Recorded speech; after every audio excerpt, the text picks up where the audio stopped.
or features of India's tax structure. So obviously when we are saying tax structure, we are talking about Indian tax structure.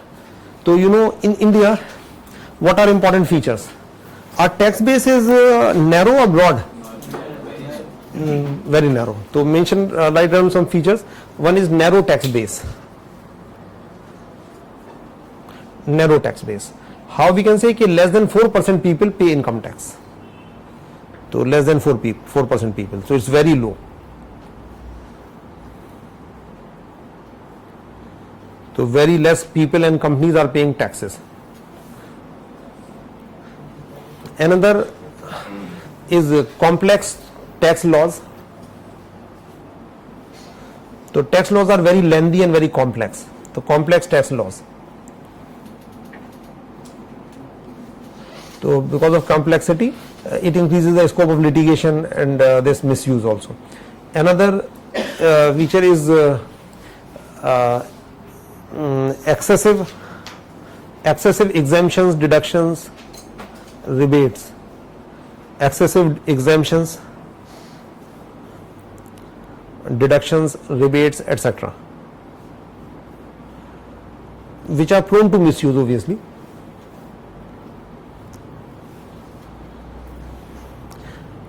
Another is multiplicity of taxes. Multiplicity of taxes.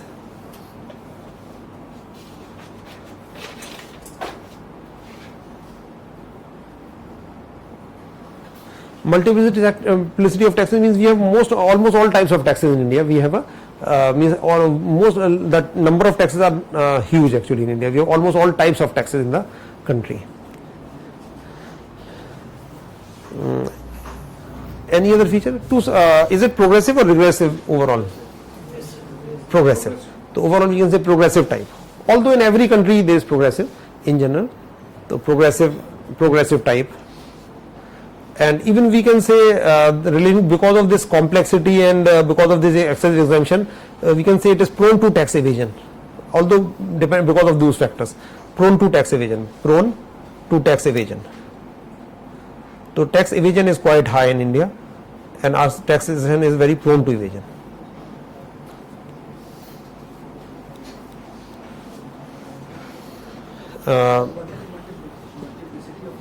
Means large number of taxes. Almost all types of taxes are there in India. And another elastic and buoyant tax system. Elastic and buoyant, B-U-O-Y-A-N-T. Elastic and B-U-O-Y-A-N-T, buoyant tax system.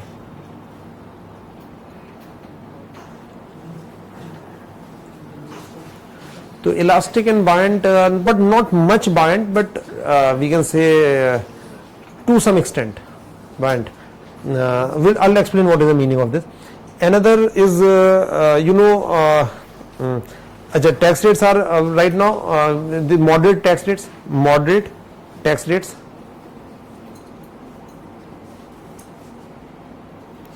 After moderate tax rate we can say after drastic reduction. In the recent past, government has drastically reduced tax rates.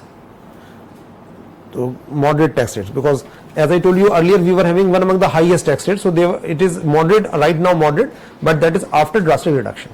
So in the recent past, there has been significant reduction in tax rates. Another feature is that earlier even one more change was there in our tax structure. Like earlier the share of direct taxes was much lesser. So share of direct taxes have increased significantly. So what I mentioned this thing, directly you can mention share of direct taxes has increased significantly in the last 2 decades.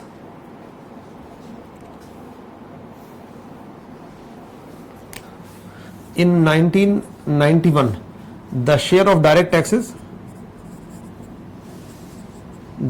contributed to about 19% of the tax revenue, and now about 55% of tax revenue, more than 55. So more than half of the tax revenue is collected by direct taxes. अच्छा, which is better कि means direct tax or indirect tax? Direct tax are supposed to be better. Why? To some extent they are more progressive rather. Main reason is that they are more progressive. So that is why in general in developed countries almost 70% revenue or more is collected by direct taxes. So in India the contribution was just 19. It means that majority were indirect taxes. So now the share of direct taxes has increased substantially. We will discuss especially the corporate income tax has increased substantially at very fast pace in India. CIT, to some extent even income tax rate has increased significantly. So because of that share of direct taxes has increased. Achha, apart from that, last is low tax GDP ratio. Low tax GDP ratio. Low tax GDP ratio.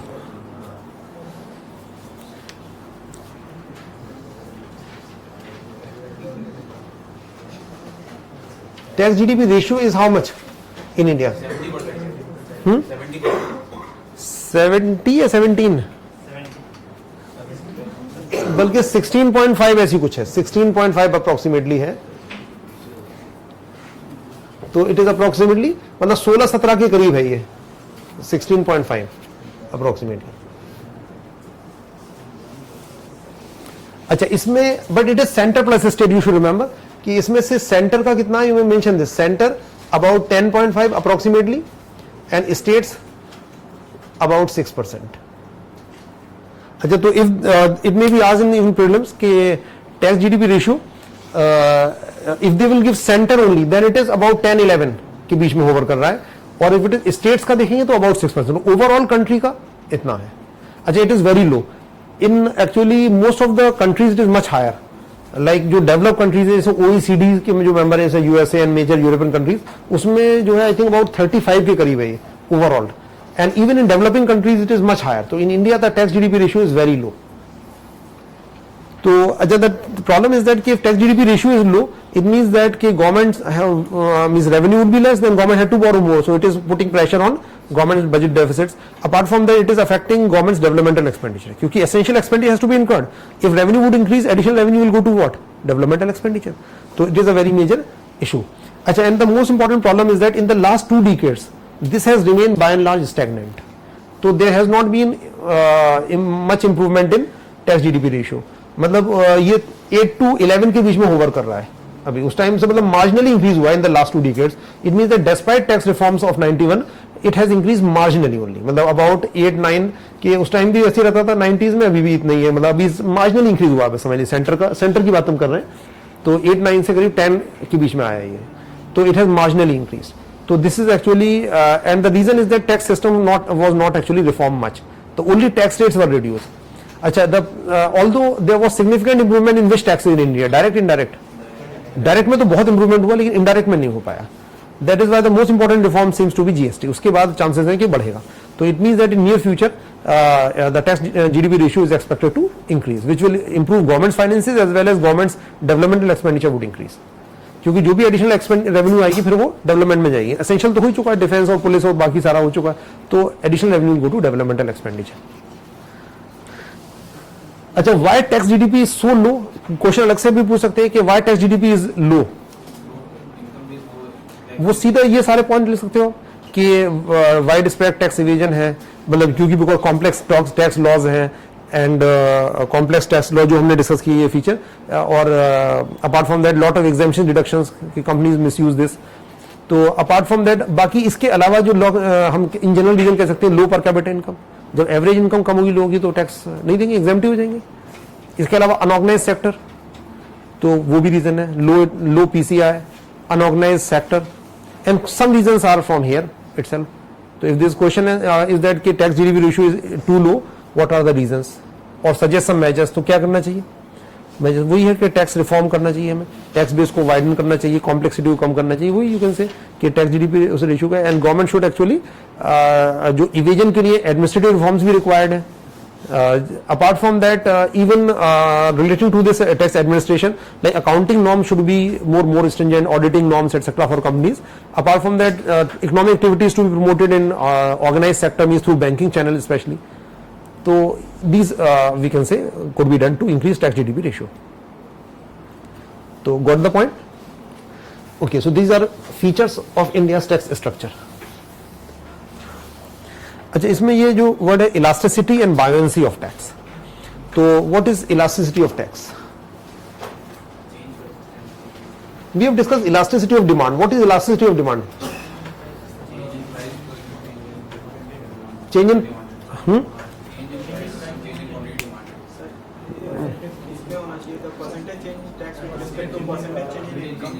percentage change in tax revenue to change in divided by percentage in income. Which income? National income. कि जब national income बढ़ेगी तो tax revenue कितनी बढ़ेगी. Elasticity of demand क्या show करती है कि responsiveness of quantity demanded to change in price. ये क्या दिखा रही है? Responsiveness of tax revenue to change in national income. अगर नेशनल इनकम बढ़ेगी या जीडीपी बढ़ेगी तो टैक्स रेवेन्यू कितनी बढ़ेगी. तो mention that it is the responsiveness of tax revenue to the change in national income, to the change in NI. National income slash GDP, यहां पे हम इंटरचेंजेबली यूज कर देते, to the change in national income. तो can we say like this, percentage change in tax revenue divide by percentage change in national income. If let's suppose national income grew at the rate of 6% and tax revenue also increased by 7%, then we'll say what? More than 1 का मतलब elastic, और अगर less than 1 है तो inelastic हो जाएगा. What this point? अच्छा, अगर इलास्टिक है इसका मतलब क्या होगा? टैक्स जीडीपी रेशियो पे कुछ फर्क पड़ेगा तो बढ़ेगा. हाँ, तो इलास्टिसिटी है तो लेकिन बहुत ज्यादा नहीं, मार्जिनली इंक्रीज हुआ है tax GDP ratio in the recent past, in the last 2 decades. तो tax GDP ratio increase but marginally. अच्छा, ये इलास्टिसिटी क्लियर हो गया. Another is tax buoyancy of tax.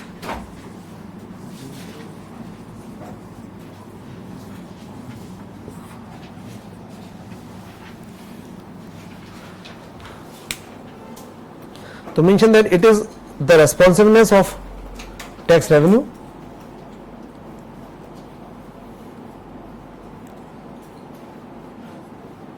it is the responsiveness of tax revenue to the overall change in NI and tax structure. Tax structure slash provisions, overall change in NI and tax structure slash provisions. तो overall when national income as well as tax provisions would change, new taxes may be imposed or change in tax rates etc. तो overall what would be the increase in tax revenue. तो got the point कि buoyancy means कि increase in tax revenue and overall change in that tax system. तो what is the difference? बस सिर्फ difference बहुत simple यहां पर नजर आ रहा है. Change in tax revenue over change this, and here change in tax revenue divide by change in national income and overall change in tax structure. तो क्या डिफरेंस है ब्रॉडली इसमें?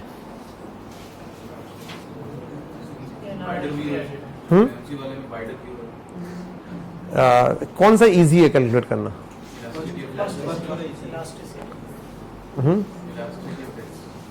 जो आप सोच रहे हो वो इलास्टिसिटी नहीं, वो बायोएंसी है. क्योंकि जो टैक्स रेवेन्यू एक्चुअली बढ़ेगी वो सिर्फ नेशनल इनकम की बढ़ेगी, ओवरऑल इंपैक्ट होगा तो ओवरऑल नहीं होगा. What the point? तो वो बायोएंसी निकलेगा जो आप सोच रहे हो निकालने का.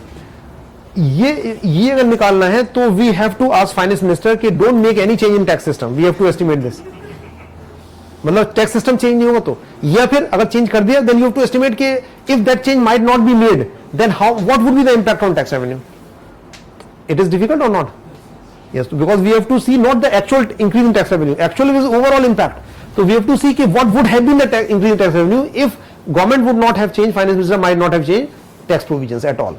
तो कितना होता? What the point? ये थोड़ा सा डिफिकल्ट है.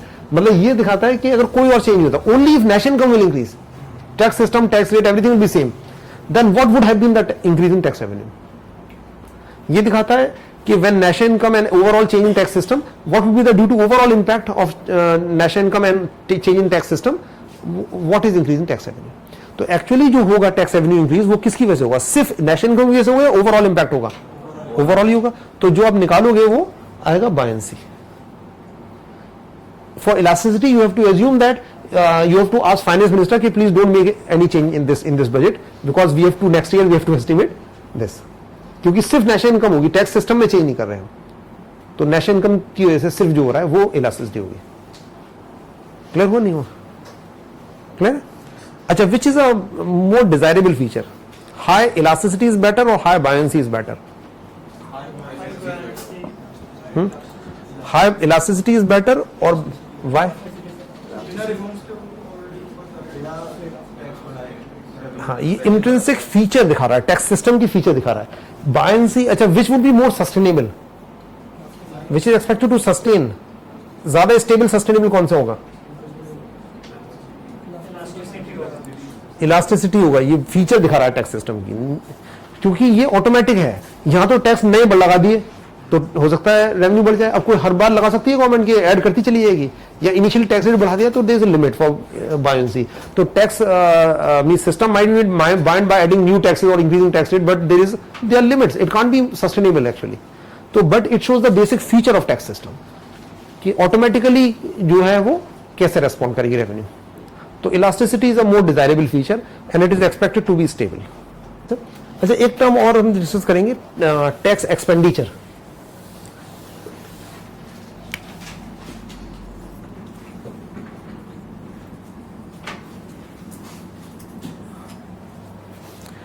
Tax expenditure.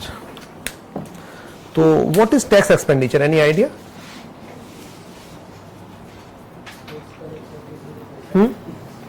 बताइए. Money spend to collect tax revenue, नहीं, ये वो नहीं है. टैक्स एक्सपेंडिचर है कि reduction in revenue because of extra exemptions. मतलब जैसे गवर्नमेंट ने एक्स्ट्रा कोई एग्जामेशन दे दिया तो रेवेन्यू मान लीजिए 10 करोड़ आनी थी और एग्जामेशन की वजह से 8 करोड़ आई, तो 2 करोड़ जो रेवेन्यू फोरगो हो गई बिकॉज ऑफ एक्स्ट्रा एग्जामेशन, जो स्पेशल कोई कंसेशन है वो दे दी रिबेट, तो that is called tax expenditure. तो mention this thing, it refers to the tax revenue फोरगोन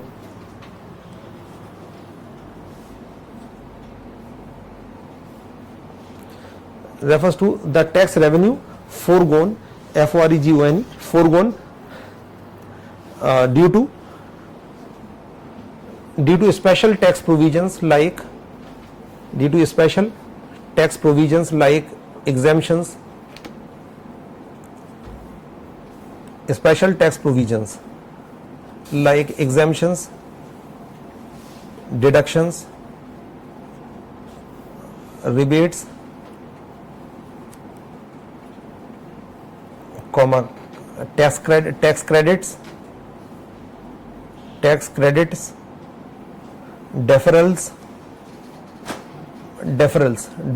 defer करना मतलब पोस्टपोन कर देना. क्रेडिट मतलब टैक्स क्रेडिट का मतलब जैसे जो इनपुट पे दिया है वापस आपको नहीं देना, ये क्रेडिट हो गया, या कोई भी डेफर कर दिया या क्लब करके लायबिलिटी कर ली, तो एटसेट्रा. मतलब any kind of exemption, reduction, any kind of actually this some benefit which government is giving to any tax payer. तो tax revenue foregone because of this special concession. For example, जो potential tax revenue आनी थी, potential tax revenue let suppose 10 crore expected थी, but government give exceptions. अब actual जो आई, actual tax revenue because of special exemptions, जो extra normal से extra दे दी exemption, उसकी वजह से मान लीजिए 8 करोड़ आई, तो टैक्स एक्सपेंडिचर क्या हो गया? 2 करोड़. तो जस्ट इलस्ट्रेशन. अच्छा, कैन वी से, अच्छा अपार्ट फ्रॉम दैट के potential tax revenue 10 crore and actual tax revenue after special exemptions might be 8 crore. So it means that how much revenue foregone? 2 crore foregone because of these extra exemptions.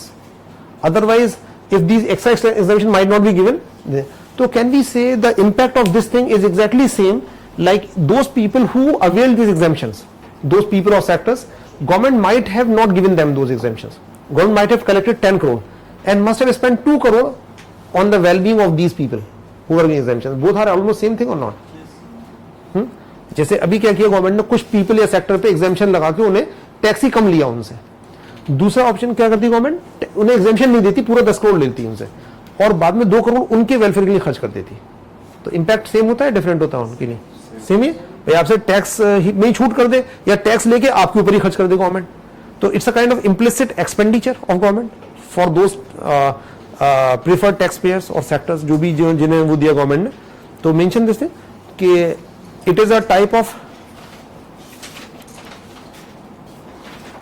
implicit government expenditure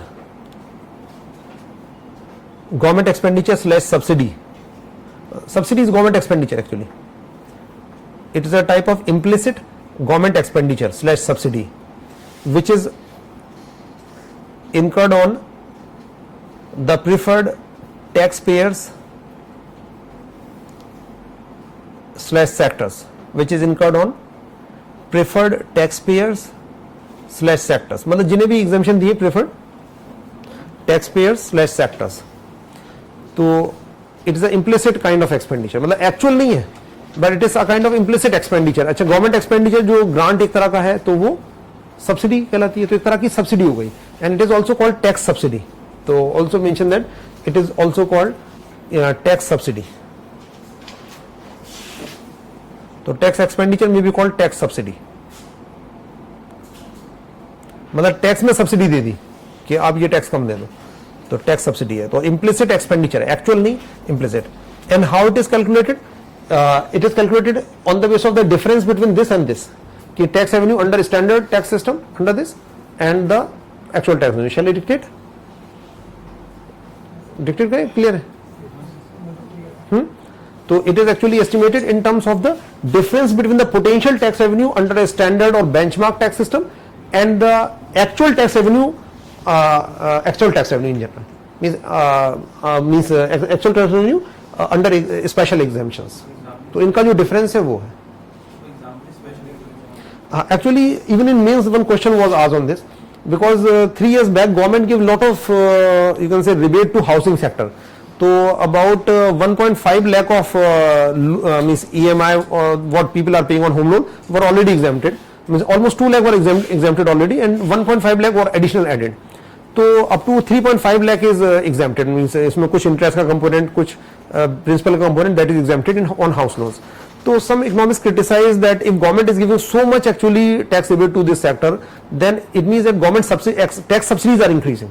It means that government is foregoing revenue. It is not much desirable actually to give so much concession to a particular sector. So that was in debate whether this tax subsidies are okay or not, and to what extent it should be restrained. So there was a debate on that.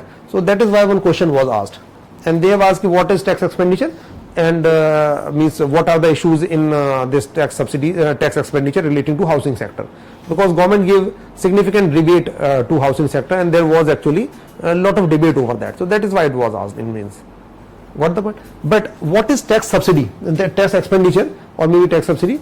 So is it actually, if two economists would estimate it, would they estimate it exactly same or not? Same आएगी, अलग अलग आएगी? Same नहीं आएगी. Exemption का मतलब ये नहीं है कि स्टैंडर्ड टैक्स सिस्टम में कोई एग्जेम्पशन नहीं होगा. मतलब जो एक्स्ट्रा स्पेशल है which is not suppose to be a standard tax system, तो there is no unanimity among economist regarding the what is benchmark tax system. ये जो potential tax revenue under benchmark या standard tax system and actual tax revenue after extra special exemptions के बाद. तो you know, can we have a standard definition of a standard tax structure? Standard tax structure में कितना exemption होना चाहिए, क्या नहीं होना चाहिए? There must be unanimity of economist. No, there can't be unanimity among economists regarding what constitutes what exemption should be a part of a standard tax system. ये standard या benchmark का है. ये जो tax system है potential under benchmark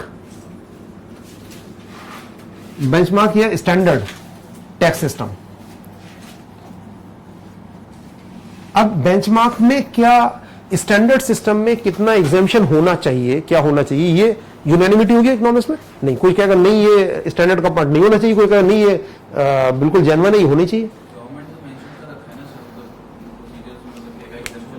नहीं, एग्जामिशन तो government ने कर रखा है। अब इकोनॉमिक्स कुछ कहेंगे कि ये तो ठीक है, स्टैंडर्ड का पार्ट होना चाहिए, ये एक्स्ट्रा है। अब एक्स्ट्रा एग्जामिशन अलग अलग इकोनॉमिक्स के हिसाब से अलग अलग होगा।